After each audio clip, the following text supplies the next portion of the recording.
welcome to another installment of Baking Out of the Wilder Cookbook. Thank you for joining me today on this Memorial Day weekend, so happy Memorial Day. I'm going to give a few minutes for a few more viewers possibly to tune in, and while I give them a minute, I wanted to give you all a quick update on where the park stands as far as accessibility and closures. So currently, the park is open to the public. There are some restrictions, however, still in order.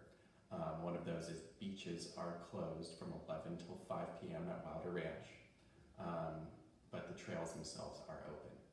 And we have reopened part of the parking lot, so parking is allowed every other space. So parking is available, but is quite limited, and that's to prevent overcrowding and make sure that there's safe distance when people are in the parking lot. So with those two caveats to us being open, the other thing is just asking everyone to continue to be actively thinking about those best practices to keep ourselves and those around us safe. And those are things including, staying in small groups and washing your hands and bringing your own hand sanitizer, wearing a mask at all times, and making sure you're keeping 6-foot distance on trails from people. And you can check out a whole list of our best practices for visiting the park on the state park website. All right, and the last thing I wanted to do before jumping into baking today is to give a quick land acknowledgement to the people that have lived here for thousands of years and stewarded this land and taken care of the landscape and kind of co-evolve with it to give us what we have today, and acknowledge that these people are still actively involved in our land management and stewardship of these lands that we all care so much about. And if you'd like to learn more about how contemporary people are, indigenous people are helping to take care and steward this land, I encourage you to check out the Amamutsun Tribal Band, and you can check out their website for some more resources, which I highly recommend. All right, so just a few viewers today, and we're going to be doing quite a simple recipe out of the cookbook, which allows for a lot of adaptations, which, if you've been tuning in up to this point, is a big part of what we're kind of trying to talk about and reinforce with this program, is this sense of being flexible and adaptable to our times, and often that means what is available to us. So in the same way the Wilders would have had limited access to ingredients, maybe seasonally, or just what they could grow or what would have been available at a store if they were to go into town. We're feeling that much today, and we're seeing as the markets and things kind of get back in order and figure out how to adapt to our change in tastes, as one of them has been an increase in people wanting to bake at home with our increased time at home. But that still means we do have some limitations. So today we are baking, this is just classic shortbread, and just bring into it now.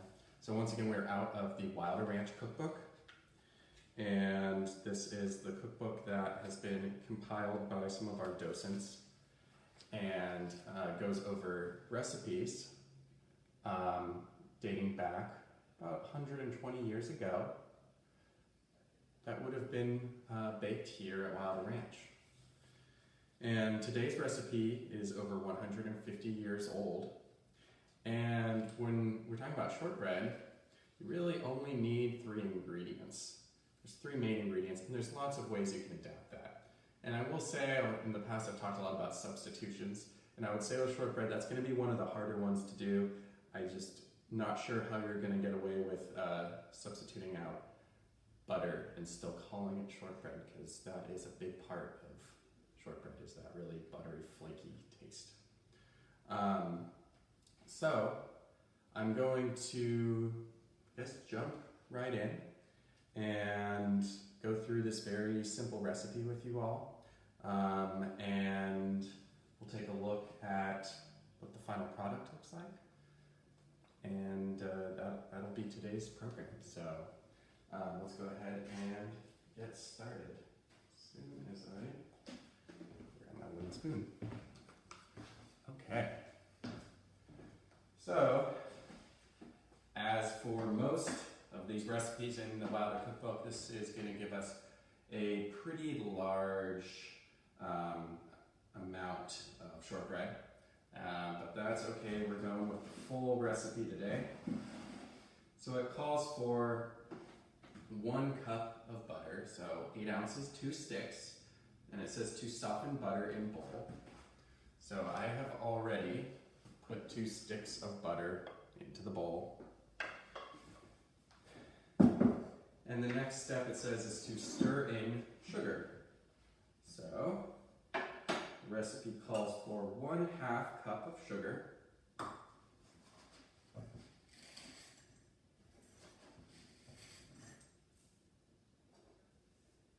Alright. Stir in sugar, salt. It says 1/4 teaspoon of salt. And you may have already noticed I've broken those. There are only 3 ingredients. Well, we're already above that. The 3 ingredients that I'm talking about for shortbread, which are kind of required in all shortbread, are butter, flour, and sugar. And that's the 3 main things I'm going to make it out. In this case, this recipe calls for adding an egg yolk and salt. Okay. Now, shortbread is a very old term. It dates back. This is a Scottish invention, I believe. I'm sure there's someone in the world that would probably argue that, but that's mainly who's attributed with this. And the word short comes from, it used to mean somewhere like crumbly, so it's like crumbly bread. But in the UK, hundreds of years ago, the word short meant crumbly, so that's where that comes from. Okay, and finally, the last thing it has to put in here is egg yolk. So we've got a real special egg today. I'm pretty excited about this one. So mostly I think we've seen white eggs, maybe a couple brown eggs, but here we've got one kind of turquoise blue. So this is another one from one of the Wilder Ranch farm animals. We've got our chicken coop here. And I just want to give a quick shout out to our wonderful farm animal volunteers who continue to take care of these animals and even in these difficult times are able to be out here while maintaining social distance and still performing their essential duties to keep our animals healthy and safe. So today we got ourselves a blue egg and we've got that egg scale, so why don't we just take a look and see. Just a good idea to know about what size egg we're using if I'm recommending it for like a recipe or something like that. And this one's just shy of 26 ounces, so it's just on the cusp between being, if you were at the store, a large egg and a jumbo egg. So a pretty big egg. All right, and since it calls for the yolk, I'm gonna demonstrate that. And once again, maybe I'll do this correctly, but maybe not too skilled. But what I'm going to be doing is I'm going to try and crack the egg in half and maintain 2, as close as I can, solid equal halves of the egg. So I'm going to break the egg and split it in half, maintaining the yolk in one side. Okay. And then what I'm doing here is I'm going to take the yolk is in one side here. I'm going to take that yolk and I'm going to transfer it over to the other shell. While I'm doing that, I'm dripping the egg white kind of over this little cup down here. And as I do that, I'm going to be separating the yolk from the whites. So I can do that back and forth. And we don't have to go too crazy with making sure it's just yolk, but just to demonstrate how that works, just going to go back and forth and back and forth. And then we've got our separated yolk, so I'm going to throw in the yolk. Okay. And now all it says to do is to stir in, so I'm just going to stir this all together before I add in the flour.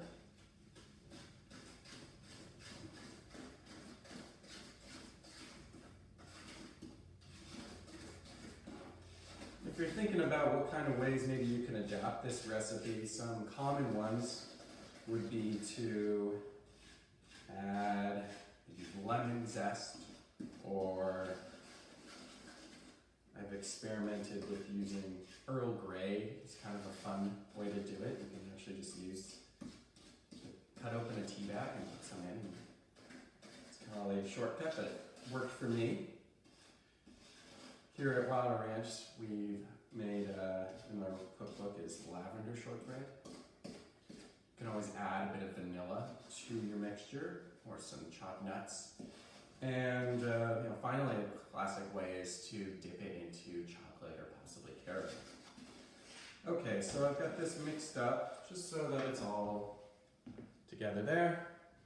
And now we add the flour, and the key part here is you're going to be adding just a little bit at a time and mixing it in, not putting it in all at once. So the recipe calls for 4 cups. I'm going to go ahead and I've got a half cup, so I'm going to do it about a half cup at a time. Probably could do less, maybe that's even overzealous, but we're going to go for that and see how that goes. So about a half cup, get that worked in.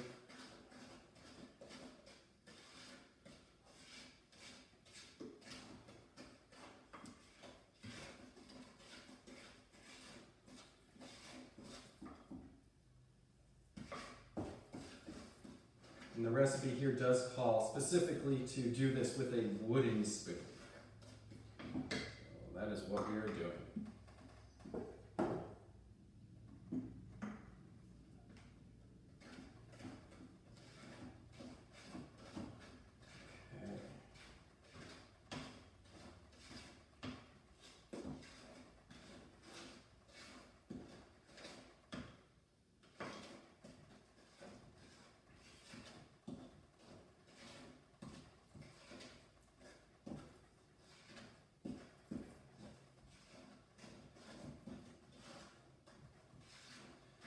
About half the flour in right now.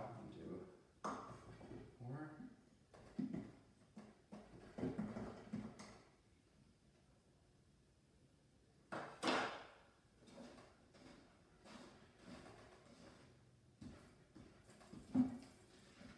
If you've noticed, if you've tuned into any of other baking programs, there's a little bit of a theme here as I've been picking recipes out of the cookbook.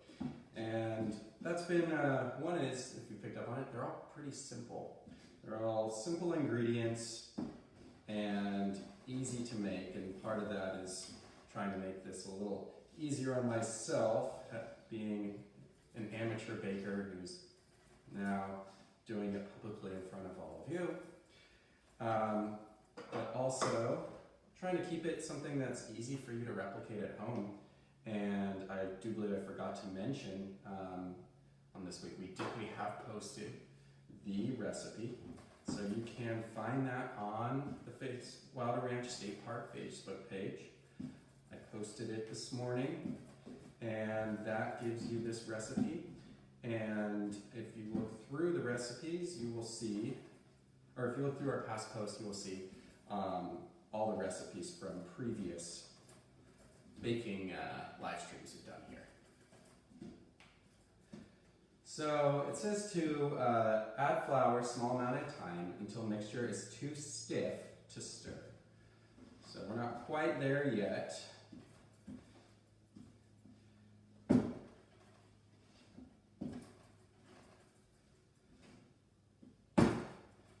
Just about there. So as we're getting close here, you can see that it's just getting kind of difficult to actually stir, and that's what we want. So I think that's about right, just about there. Now, this recipe actually calls for you to, then it says to turn onto floured board, knead lightly, and divide in half, and pat onto 2 ungreased plates, and then to put on a cookie sheet. So what they're talking about doing is putting it, kind of laying it out on a baking sheet putting it in, and then at the end you would cut it up, and that's a very traditional way of making shortbread.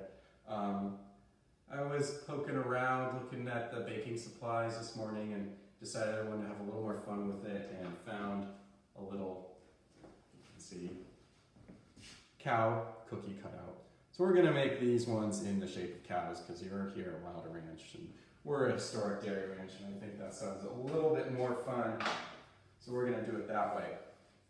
So now that this has been stirred to the point where it is stiff, I'm going to turn onto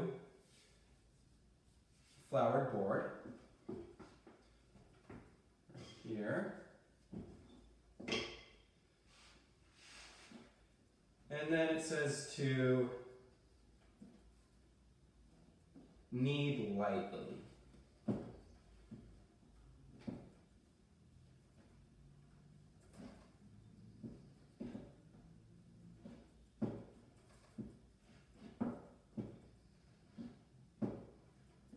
Okay, hold that lightly. It says divide in half.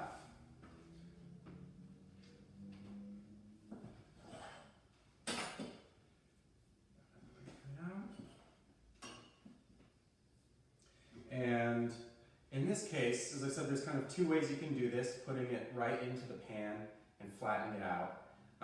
Or the other way would be to roll it out first and then put it down. That would be a little bit more like cookies. So that's what I'm going to do right now. I'm just going to roll this out.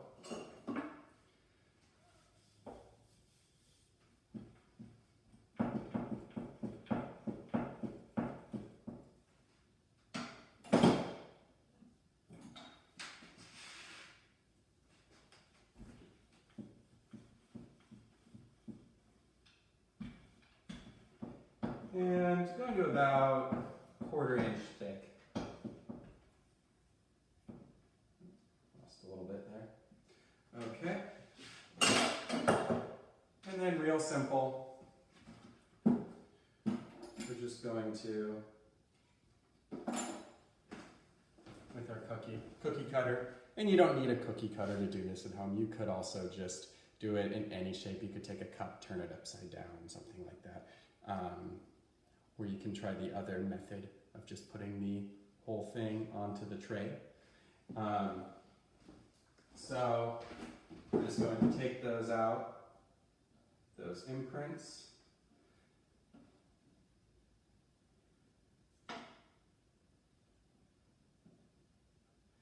And put them on the tray.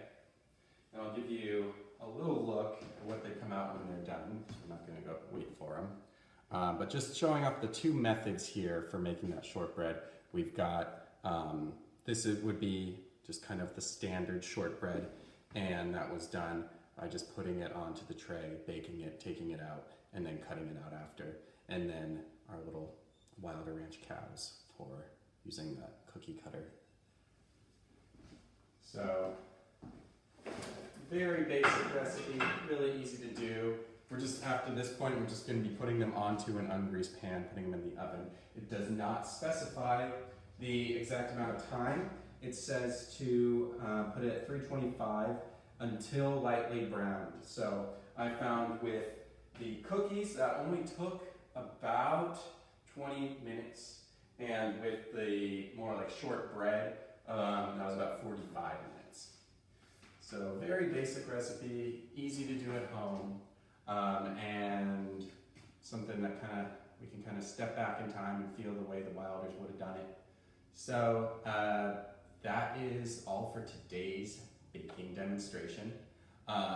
It's a beautiful day today, sunny, beautiful day. At 3 o'clock, we're going to be stepping outside and doing another live stream talking a bit about the really, really old history of dairying at this ranch, and talk about some of the first dairying that happened in this area. Next week, if you want to tune in, we'll be at this 1 p.m. time slot. We're going to be meeting some of the farm animals, so that'll be a lot of fun. And the last thing I want to do before I go for today is to encourage you to, if you've enjoyed these programs, to check out some of the baking entries that our docents have done. As I've been doing these programs on Facebook for everyone, our docents at Wilder Ranch have been doing baking themselves at home using the same methods, using the Wilder Ranch Cookbook.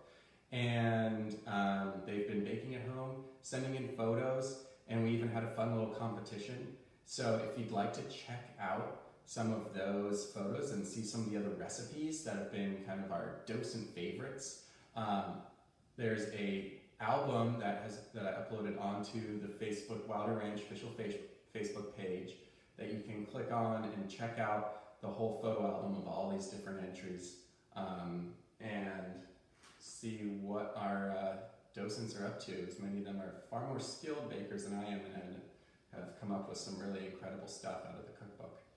So that is all I have for you today. Thanks so much for tuning in. Have a happy rest of your holiday weekend and take care.